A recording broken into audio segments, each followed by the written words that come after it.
रुड़की के ढंडेरा स्थित एक मदरसे को प्रशासन द्वारा सील कर दिया गया था। खानपुर विधानसभा स्थित ढंडेरा के बड़े मदरसे को आज प्रशासन की अनुमति से खोलने का काम किया गया है। इस दौरान खानपुर विधायक उमेश कुमार ने लगे ताले को अपने हाथों से खोला। इस दौरान धार्मिक गुरु मुफ्ती रियासत अली मौलाना अरशद भी मौजूद रहे। खानपुर विधायक का स्वागत ढंडेरा वासियों ने फूल वर्षा से किया। उत्तराखंड सहित जिले में अवैध मदरसों पर सरकार के आदेश के बाद प्रशासन कार्रवाई कर रहा है, जिसमें ढंडेरा के बड़े मदरसे को भी प्रशासन ने अवैध मानकर सील कर दिया जिसके बाद मदरसे के जिम्मेदार लोगों ने धार्मिक गुरु मुफ्ती रियासत से बातचीत के बाद खानपुर विधायक से मदद की गुहार लगाई। खानपुर विधायक उमेश कुमार ने जिलाधिकारी हरिद्वार से वार्ता की। उसके बाद एक प्रतिनिधिमंडल जिलाधिकारी हरिद्वार के पास मदरसों से जुड़े दस्तावेज लेकर मिला, जिसमें जिलाधिकारी ने ज्वाइंट मजिस्ट्रेट को जांच के आदेश दिए। दस्तावेज सही पाए गए, जिसके बाद प्रशासन ने मदरसे को खोलने की अनुमति जारी कर दी। इस दौरान भारी संख्या में मुस्लिम समुदाय के लोगों ने खानपुर विधायक उमेश कुमार पर फूलों की वर्षा की। मुफ्ती रियासत ने कहा, ऐसे जनप्रतिनिधि चाहिए जो वक्त पर लोगों के काम आए, हिंदू मुस्लिम एकता को जोड़ने का काम करे। विधायक उमेश कुमार ने सरकार और प्रशासन से आह्वान किया, यदि मदरसे के पास मान्यता संबंधी कागज पूरे हैं तो उनको परेशान नहीं किया जाना चाहिए। यदि अवैध रूप से मदरसा संचालित किया जा रहा है तो अवश्य कार्रवाई करें। उन्होंने कहा, मदरसों की मान्यता है, पूरे कागज है तो हम मदरसों पर कार्रवाई नहीं होने देंगे। इसके लिए उन्होंने प्रतिनिधिमंडल बनाकर अधिवक्ता कपिल सिब्बल से इस मामले की पैरवी सुप्रीम कोर्ट से करने के लिए कहा, जिसमें 2 अप्रैल को मदरसों पर कार्रवाई सुप्रीम कोर्ट में नियत की गई, जिस पर सुनवाई है।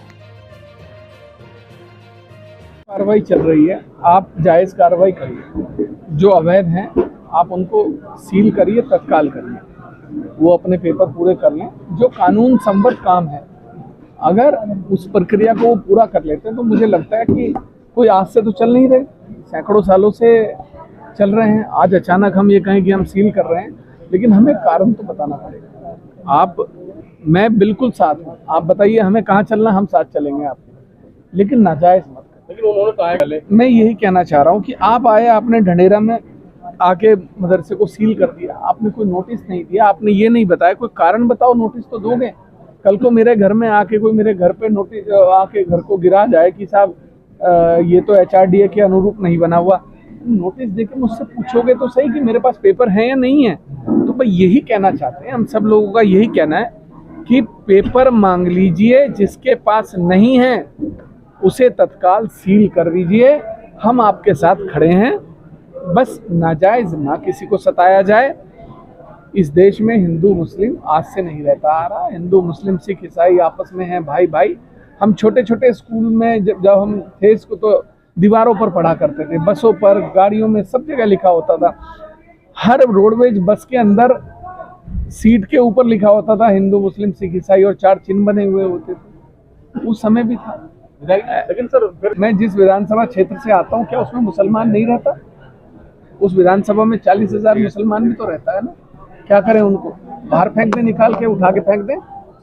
ये आप एक बार बताइए, जब कांवड़ आती है तो हम उस पर फूल डालते हैं कांवड़ियों पर, तब आप क्यों नहीं कहते कि हिंदुओं की राजनीति करता है?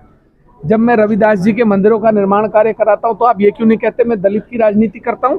जब मैं कश्यप समाज के पूरी खानपुर विधानसभा में महर्षि कश्यप जी का एक मंदिर नहीं था, मैंने 3 मंदिरों का निर्माण कार्य कराया, तो आपने मुझे ये क्यों नहीं कहा कि कश्यप समाज की राजनीति करता है? मैं परशुराम भगवान जी का बनाने मंदिर जा रहा हूं, तो आप मुझे ये क्यों नहीं कहते हिंदुओं की राजनीति करता है? आप किसी धर्म के साथ खड़े होने पर उस धर्म से जोड़ देंगे। नेता सर्व समाज का होता है, किसी एक की बपोती नहीं होता। तो इसलिए ये गलत बात करना छोड़ दीजिए कि मैं जिसको मेरे क्षेत्र में जरूरत पड़ेगी, जिसके साथ नाजायज होगा उसके साथ खड़ा हूंगा, उसके साथ राजनीतिक तौर पे भी खड़ा हूंगा। ये कि आप फलाने की राजनीति करते हैं। देखिए, मैं ये कहना चाहता हूं कि या तो आप ये तय कर लें हम मुस्लिम विरोधी हैं, ये हटो बचो वाला काम मत करिए आप। मैं उन हिंदू भाइयों से भी पूछना चाहता हूं जो सोशल मीडिया पर ट्रोल करते हैं कि साहब अच्छा हो गया, बंद हो गया, मदरसा बंद कर दिया, मस्जिद तोड़ दी, ये कर दिया, बहुत बढ़िया, चलिए ठीक है। जब ये सरकारें जो मदरसों और मस्जिदों का विरोध करती हैं, जब ये ईदियां बांटती हैं, तो इनसे भी पूछा जाना चाहिए। जब ये नई नई सौगातें लेकर आती हैं, इनसे भी पूछा जाना चाहिए। आज आप 2 लीटर दूध किस एवज में दे रहे हो भाई, क्यों दे रहे हो आप? मत दीजिए ना, ढोंग नहीं। आप जो कर रहे हैं आप उस पर अड़िग रहिए, दोहरा रवैया अपनाने की जरूरत नहीं। सील लगा जाती है, किसी के कागज नहीं देखे जा रहे, किसी के डॉक्यूमेंट नहीं देखे जा रहे, जबरदस्ती जाके सील लगा रहे इनके पास। अरे एक बार का उसमें कागज देखने के नोटिस भेजा इनके पास।